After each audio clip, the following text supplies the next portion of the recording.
ನಮಸ್ಕಾರ ಕರ್ನಾಟಕ. ಚಪ್ರಿಗಳಿಗೆ ಅವಕಾಶ, ಶಬ್ಬಾಸ್ ಜಿ ಕನ್ನಡ ಎನ್ನುವಂತಹ ಒಂದು ವಿಷಯದ ಬಗ್ಗೆ ಮಾತಾಡಲಿಕ್ಕೆ ಬಂದಿದ್ದೇನೆ. ಏನಪ್ಪ ಅಂದರೆ ನಿಮಗೆ ಗೊತ್ತಿರುವಂತೆ ಈಗಾಗಲೇ ಅವನು ಯಾವನೋ ಹುಚ್ಚುಚ್ಚಾಕಾರ ಮಾಡುವಂತಹ ಒಬ್ಬ ವ್ಯಕ್ತಿಯನ್ನು ರೀಲ್ಸ್ ಮಾಡಿಕೊಂಡೇ ಹುಚ್ಚುಚ್ಚಾಕಾರ ಮಾಡಿ ಎಲ್ಲ ಕಡೆ ಫೇಮಸ್ ಆಗಿದ್ದ.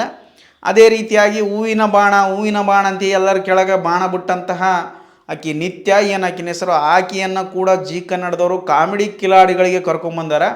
ಅಲ್ಲಿ ಕಾಮಿಡಿ ಕಿಲಾಡಿ ಒಳಗೆ ಅದ್ಭುತವಾಗಿರುವಂಥ ಡೈಲಾಗ್ ಹೊಡೆದು ಏನು ನಟನೆ, ಏನು ಸಂಗೀತ, ಬಾ ಬಾ ಬಾ ಬಾ ಬಾ ಇವರು ಮಾಡುವಂಥ ಆ್ಯಕ್ಟಿಂಗಿಗೆ ಜಿ ಕನ್ನಡ ಎಷ್ಟು ಫಿದಾ ಆಗಿಬಿಡತ್ತಪ್ಪ ಅಂತಂದರೆ, ಒಳ್ಳೊಳ್ಳೆ ಪ್ರತಿಭೆಗಳಿಗೆ ಇವ್ರ ಕಣ್ಣಿಗೆ ಕಾಣಿಸ್ಲಿಲ್ಲ. ಒಳ್ಳೊಳ್ಳೆ ಪ್ರತಿಭೆಗಳಿಗೆ ಎಲ್ಲೋ ಹೋಗಿ ಇವ್ರು ಏನು ಮಾಡಬೇಕು ಮತ್ತು ಆಡಿಷನ್ ಮಾಡಬೇಕು. ಒಳ್ಳೆ ಪ್ರತಿಭೆಗಳನ್ನು ಹುಡುಕ್ಬೇಕಂದ್ರೆ ಈ ಚಪ್ರಿಗಳಿಗೆ ಮಾತ್ರ ಏನು ಆಡಿಷನ್ ಇಲ್ಲ, ಸೀದಾ ಫೋನ್ ಮಾಡೋದು. ನೀವು ಈ ಅವಕಾಶ ತಗೊಂಡಿರಿ, ನೀವು ಫುಲ್ ಫೇಮಸ್ ಇದ್ದೀರಿ, ನೀವು ಭಾರಿ ಆ್ಯಕ್ಟಿಂಗ್ ಮಾಡ್ತೀರಿ, ನಿಮ್ಮ ಮಸ್ತ್ ಫೇಸ್ ಕಟ್ ಆದ, ನೀವು ಇಡೀ ಸಮಾಜದೊಳಗೆ ಯಾರೂ ಮಾಡಲಾರ್ದಂಥ ಸಾಧನೆ ಮಾಡಿರಿ, ನೀವು ನಮ್ಮ ಜಿ ಕನ್ನಡಕ್ಕೆ ಬರಲೇಬೇಕು ಅಂತೇಳಿ ಮನೆಗೆ ಹೋಗಿ ಆಹ್ವಾನ ಕೊಟ್ಟು ಹೂ ಬಾಳೆಹಣ್ಣಿಟ್ಟು ಆ ತಾಂಬೂಲ ಕೊಟ್ಟವ್ರನ್ನ ಆಹ್ವಾನ ಮಾಡಿ ಕರ್ಕೊಂಬಂದಿರ್ತಾರೆ. ಮತ್ತು ಅವ್ರನ್ನ ಇಂಟ್ರೊಡ್ಯೂಸ್ ಮಾಡೋಕೆ ಅವ್ರಿಗೆ ಒಂದು ಸಾಂಗ್ ಬೇರೆ ಎಂಟ್ರಿ, ಮತ್ತು ಅವ್ರಿಗೆ ರೀಲ್ಸ್ ಮಾಡಿಸ್ತಾರೆ. ರೀಲ್ಸ್ ಮಾಡಿಸಿ ಮತ್ತು ಜಿ ಕನ್ನಡದೊಳಗೆ ಕೊಲ್ಯಾಬ್ ಮಾಡಿಬಿಡ್ತಾರೆ ಅದನ್ನು ವಿಡಿಯೋ. ಎಷ್ಟರ ಮಟ್ಟಿಗೆ ಅದಿಗೆಟ್ಟು ಬಿಟ್ರಿ ನೀವು ಜಿ ಕನ್ನಡದವ್ರು ಅಂತಂದ್ರೆ, ಇವತ್ತು ದೇಶದೊಳಗೆ ಅಥವಾ ನಮ್ಮ ರಾಜ್ಯದೊಳಗೆ ಎಂತೆಂತಹ ಸಾಧಕರಿದ್ದಾರ, ಎಂತೆಂತಹ ಅದ್ಭುತ ಪ್ರತಿಭೆಗಳಿದಾವ, ಆ ಪ್ರತಿಭೆಗಳ ಒಬ್ಬರನ್ನೂ ಕೂಡ ಕರೆ ತರಲಿಲ್ಲ. ಹೋಗ್ಲಿ ಆಡಿಷನ್ ಮಾಡೋದು ಬೇಕಾಗಿಲ್ಲ, ನೀವು ಒಂದು ಜಸ್ಟ್ ನಿಮ್ಮ ಬಗ್ಗೆ ಒಂದು ಕತೆ ಅದ ಅಥವಾ ನೀವು ಒಂದು ಗೆಸ್ಟ್ ರೋಲ್ ಮಾಡ್ರಿ ಅಂತಾರೆ ಹೇಳ್ಬೇಕು. ಇಲ್ಲ ಆಡಿಷನ್ ತೊಗೊಂತಿರಲ್ಲ, ಅಲ್ಲಿ ಒಳ್ಳೊಳ್ಳೆಯ ಪ್ರತಿಭೆಗಳಿಗೆ ಅವಕಾಶ ಕೊಡಬೇಕು. ಇಲ್ಲ ಒಟ್ಟು ನಿಮಗೆ ಏನೋ ಜನ ಕೆಟ್ಟ ಕಮೆಂಟರ್ ಹಾಕಲಿ, ಒಳ್ಳೆ ಕಮೆಂಟರ್ ಹಾಕಲಿ, ಒಟ್ಟು ನಮಗೆ ವ್ಯೂಸ್ ಆಗಬೇಕು, ಅದು ಒಟ್ಟು ಟ್ರೆಂಡಿನೊಳಗೆ ಬೀಳ್ಬೇಕು. ಅದು ಬಿಗ್ ಬಾಸ್ಗಿಂತ ನಮ್ಮ ಶೋ ಜಾಸ್ತಿ TRP ತೊಗೋಬೇಕು. ಏನು ಮಾಡಕತ್ತೀರ ಅನ್ನೋದು ನನಗೆ ಅರ್ಥ ಆಗೋಲ್ತು ಜಿ ಕನ್ನಡದವರು. ನೀವು ಮುಂದೆ ಹಿಂದಾಗಲೇ ಕಿಪಿ ಕೀರ್ತನ ಕರ್ಕೊಂಬಂದಿದ್ರಿ, ಅವ ಮಂಜನ್ ಕರ್ಕೊಂಬಂದಿದ್ರಿ, ಈಗ ಮತ್ತು ಇವ್ರನ್ನ ಕರ್ಕೊಂಬಂದಿರಿ, ಆ ಡೋಲೋ 60 ಮಾತ್ರನೂ ಕರ್ಕೊಂಬಂದಿದ್ರಿ. ಅಲ್ಲ ಏನು ಮಾಡಕ್ಕೆ ಹೊರಟಿದ್ರಿ ಅಂತ. ನಿಮ್ಮ ಕರ್ನಾಟಕ, ನಮ್ಮ ಕರ್ನಾಟಕದಲ್ಲಿ ಒಳ್ಳೆಯ ಪ್ರತಿಭೆಗಳಿಗೆ ಅವಕಾಶ ಸಿಗೋದಕ್ಕೆ ಬಿಡೋದಿಲ್ಲ ಅಂತೀರಿ, ಅಥವಾ ನಾವು ಅವಕಾಶನೇ ಕೊಡೋದು ನೋಡಪ್ಪ ಇಂಥವ್ರಿಗೆ ಅವಕಾಶ ಕೊಡೋದಂತ ವಿಚಾರ ಮಾಡಿ ನಮ್ಗೆ ಸಂದೇಶ ಕೊಡಕತ್ತಿರೋ, ಏನು ಅನ್ನೋದು ಅರ್ಥ ಆಗೋಲ್ತು ನನಗೆ. ನೀವು ಒಳ್ಳೆಯ ಒಂದು ಟಿ ವಿ ಮಾಧ್ಯಮದವರಾಗಿದ್ರಿ, ಅಥವಾ ಮನೋರಂಜನೆ ನೀಡುವಂತಹ ಒಂದು ಟಿ ವಿ ನಿಮ್ಮದು ಚಾನಲ್ಲು. ಸೊ ಒಳ್ಳೆ ಮೆಸೇಜ್ಗಳನ್ನು ಕೊಡ್ತಾವ್ರು. ಏನು ಮಾಡ್ಬೇಕಂತ ಹೊರಟ್ರಿ, ಹಿಂಗೆ ಹುಚ್ಚುಚ್ಚಾಕಾರ ರೀಲ್ಸ್ ಮಾಡಿರಿ, ನಾವು ನಿಮ್ಮನ್ನು ಕರ್ಕೊಂಬಂದು ಅವಕಾಶ ಕೊಡ್ತೀವಿ ಅನ್ನೋವಂಥ ಒಂದು ಸಂದೇಶ ಕೊಡೋಕೆ ಹೊರಟ್ರಿ. ಏನು ಮಾಡೋಕೆ ಹೊರಟ್ರಿ? ರಾಘವೇಂದ್ರ ಹುಣಸೂರು ಅವರೇ, ನಿಮಗೆ ದಯವಿಟ್ಟು ನಿಮ್ಮ ಬಗ್ಗೆ ಅಪಾರವಾದಂಥ ಗೌರವ ಐತೆ.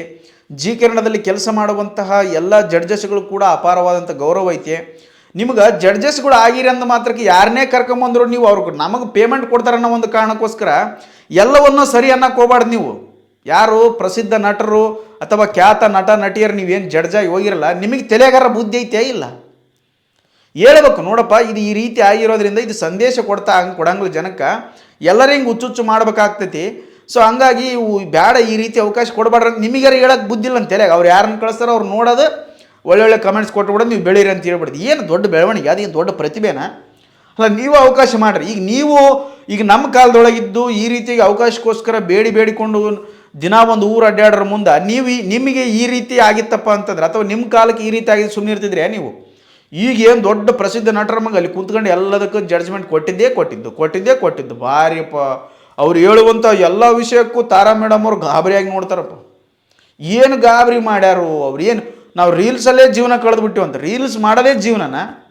ನೀವು ಬರೀ ರೀಲ್ಸ್ ಮಾಡ್ಕೊಂಡೇ ಜೀವನ ಕಳೆದ್ಬಿಟ್ರೆ ಏನಪ್ಪ? ಒಂದು ಅರ್ಥ ಆಗೋಲ್ತು. ಅವು ಹೇಳೋದಕ್ಕೆಲ್ಲ ಕಿಸಿತೀರಿ, ಅವು ಹೇಳೋದಕ್ಕೆಲ್ಲ ಭಾರಿ ಕಣ್ಣೀರು ಹಾಕ್ತೀರಿ. ಆ ರೇಂಜಿಗೆ ಡವ್ ಮಾಡೋಂಥ ಕ್ಯಾಮ್ರಾಮ್ಯಾನ್ಗಳು, ಅಲ್ಲಿರುವಂಥ ಡೈರೆಕ್ಷನ್ಗಳು ಏನಾರು ಹೇಳಿರ್ತಾರೆ ನಿಮ್ಗೆ? ಏನು ಜಡ್ಜ್ಗಳಪ್ಪ ನೀವು? ಏನು ಮಾತಾಡ್ತಿರೋ ನಿಮ್ಗೆ ಬಿಟ್ಟಿದ್ದು. ನಿಮಗೆ ಕಾಮನ್ ಸೆನ್ಸ್ ಇಲ್ಲ. ಮೊದಲು ಯಾರ್ಯಾರನ್ನೋ ಕರ್ಕೊಂಬಂದು ಹುಚ್ಚುಚ್ಚಾಕಾರ ಮಾಡೋರನ್ನ ಕರ್ಕೊಂಬಂದು ನಾವು ಜಡ್ಜ್ಮೆಂಟ್ ಕೊಡೋಲ್ಲ ಅಂತ ಹೇಳ್ಬೇಕು ನೀವು. ಅವಾಗ ಅದಕ್ಕೊಂದು ಅರ್ಥ ಬರ್ತದೆ. ನೀವು ಏನು ಕಮೆಂಟ್ಸ್ ಕೊಡ್ತಿರೋ, ಅವ್ರೇನು ಕಮೆಂಟ್ಸ್ ತೊಗೋತಾರೋ, ಇವ್ರು ಜಿ ಕನ್ನಡದಲ್ಲಿ ಅಂಥವೇ ದೊಡ್ಡದು ಕೊಟ್ಕೊಂತಾರೆ. ಅವ್ರು ಯಾರಾದ್ರೂ ಡೈರೆಕ್ಷನ್ ಡಿಪಾರ್ಟ್ಮೆಂಟ್ ಯಾರಾದ್ರೂ ಗೊತ್ತಿಲ್ಲ, ಶರಣಯ್ಯ ಭಂಡಾರಿ ಅವರು ಇದ್ದಾರೆ ಅನ್ಸುತ್ತೆ ನನಗೆ. ಮೋಸ್ಟ್ಲಿ ಶರಣಯ್ಯ ಭಂಡಾರಿ ಅವರು ಶಿಕ್ಷಕರು ಅವರಲ್ಲ, ಶರಣಯ್ಯ ಅಂತೇಳಿ ಅವರು ಒಬ್ಬರು ಇದ್ದಾರೆ. ಅವ್ರ ಬಗ್ಗೆ, ಶರಣಯ್ಯ ಭಂಡಾರಿ ಬಗ್ಗೆ ಸಾರಿ, ಅವ್ರದ್ದು ಏನು ಇದ್ರೊಳಗೆ ಅಲ್ಲ, ಅವ್ರ ಶಿಷ್ಯನೇ ಆಗಿರೋದ್ರಿಂದ ಅವ್ರ ಪುಸ್ತಕನ ಅವ್ರ ಬಾಯಿಗೆ ಬಂದ್ಬಿಡ್ತೀವಿ ಅಷ್ಟೇ. ಸೊ ಹಂಗಾಗಿ ಈ ಜಿ ಕನ್ನಡದವ್ರಿಗೆ ಹೇಳೋದಷ್ಟೇ, ರಾಘವೇಂದ್ರ ಹುಣಸೂರು ಅವರೇ ಒಳ್ಳೆ ಒಂದು ಮನೋರಂಜನೆ ಕೊಡುವಂಥ ಚಾನಲ್ ಐತೆ. ಸ್ವಲ್ಪ ಒಳ್ಳೆ ರೀತಿಯಿಂದ ಅವಕಾಶಗಳು ಕೊಡ್ರಿ, ಒಳ್ಳೊಳ್ಳೆ ಪ್ರತಿಭೆಗಳಿಗೆ ಅವಕಾಶ ಕೊಡ್ರಿ. ಭಾಳಷ್ಟಿದೆ ನಮ್ಮ ಕರ್ನಾಟಕದೊಳಗೆ ಅವಕಾಶಗಳು. ಆ ಪ್ರತಿಭೆಗಳಿಗೆ ಅವಕಾಶಗಳು ಸಿಗ್ತಾ ಇಲ್ಲ. ನೀವು ಕೊಟ್ಟರೆ ಅವರು ನಿಮ್ಮನ್ನು ಜೀವನ ಪರ್ಯಂತ ನೆನೆಸ್ತಾರೆ ಅಂತ ಹೇಳ್ತಾ ಈ ವಿಡಿಯೋನ ಇಲ್ಲಿಗೆ ಮುಗಿಸ್ತಾರೆ. ಇದ್ರ ಬಗ್ಗೆ ನಿಮ್ಮ ಅಭಿಪ್ರಾಯಗಳನ್ನು, ಕಮೆಂಟ್ಸ್ಗಳನ್ನು ನನ್ನ ಕಮೆಂಟ್ ಬಾಕ್ಸಲ್ಲಿ ತಿಳಿಸಿ ಅಂತ ಹೇಳ್ತಾ ಈ ವಿಡಿಯೋ ಇಲ್ಲಿಗೆ ಮುಗಿಸ್ತೀನಿ. ಧನ್ಯವಾದಗಳು.